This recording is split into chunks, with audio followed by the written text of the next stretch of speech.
Welcome back to WhiteBoard Wednesday, Season 2, Episode 2. We're right in the middle of a series about purchasing power. Today I'm going to talk about the power of positioning and what you can do to make sure that you're the winning bid.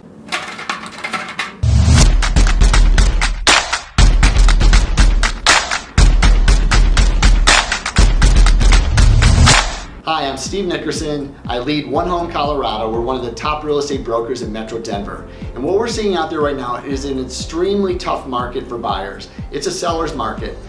Buyers have to compete in order to win. So today I want to talk to you about some things to help you in this process be the winning bid. The first point I want to make is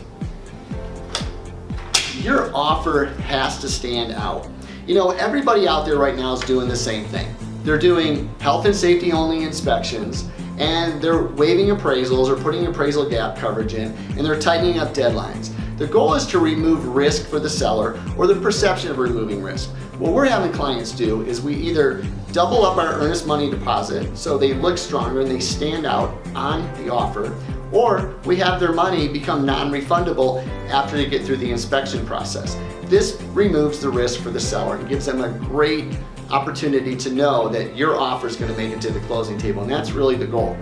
Also seeing people do is make offers to pay the title insurance for the seller, thus saving the seller a couple $1,000s. Another thing that I've seen recently on one of our offers is the buyer was willing to pay the selling broker's real estate commission, and that saved our seller over $10,000, impacting their bottom line. So it was more than just the offer price, it was also a lowering of their expenses, which made a huge difference. And the last thing I would make about this point about standing out is, if you can do it, do not make your offer contingent on selling another home.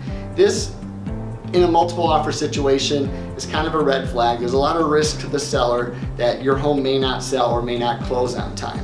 So if there's a way, get with your lender, talk to us. We can structure an offer so that everything lines up just right and you don't have to worry about being stuck with two houses. The next point I want to make is get your story told. You know, people do business with people that they know, they like, and they trust. And in our business, it really helps to have the agents connecting with each other. A great agent's going to work really hard to communicate effectively with the agent on the other side to really shore up that relationship and to tell the story of how we're going to make it to the closing table with our buyer, and to really put a human perspective on the actual buyer themselves. So what I like to do is we do agent to agent stories. We write a letter to the agent telling our buyer's story. You know, stories sell. Let me give you an example. So a while back, about 2 years ago, I had a client who we were showing a home to, and the house had just hit the market. It was a great starter home for this first-time buyer. And in this home, there was these beautiful shelves with these old-fashioned teapots and all these antiques. And my client commented how she loved the shelves because she had in storage all of her collectibles, including Disney teapots that she had collected since she was a little girl. And she even went through the house singing "Be Our Guest." It was great. Well, I shared all that in a letter to the agent, who in turn just happened to share it with his seller. And it was great because at the closing table, the seller took me aside and said, "You really know how to write a letter, don't you?" And I said, "What do you mean?" She said, "After reading your letter, we couldn't sell it to anybody but your client." So these human connections really work. That's another way to get your story told. Leverage your agent, put them to work, write a letter on your behalf.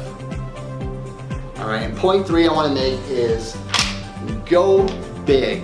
I have a saying, go big or no home, right? This market right now, we have to be aggressive. I'm seeing offers, 7, 8, 9, 10 offers sometimes we're competing against. So we really do have to go big.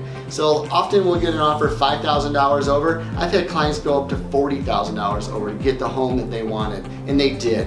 So one thing that we use to really protect our clients on the price is we use what's called an escalation clause. You probably know what this is, but I'm going to explain it anyways.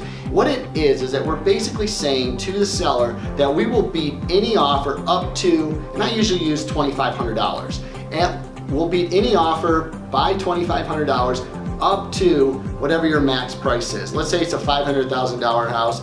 We know you'll go $540 on it. We would offer $505 or $510 with the escalation that will beat any offer by $2,500 up to, say, $540. This way you're protected that you only are going to go up $2,500 over the most highest bona fide offer that you're competing with, and you're not committing to $540 unless you had to. I've had clients save $15,000, $20,000 with this strategy, and it really works. As a real estate agent, both on the buy side and the sell side, I love the escalation clauses because it guarantees the seller the most amount of money that they can get for their home, and it protects the buyer from having to overspend to get the home. And as my bonus point today, I want to talk about leveraged connections. Now, what I want you to do is I want you to go on LinkedIn, Facebook, Instagram, and look up the sellers. Now, don't friend them or send them a direct message.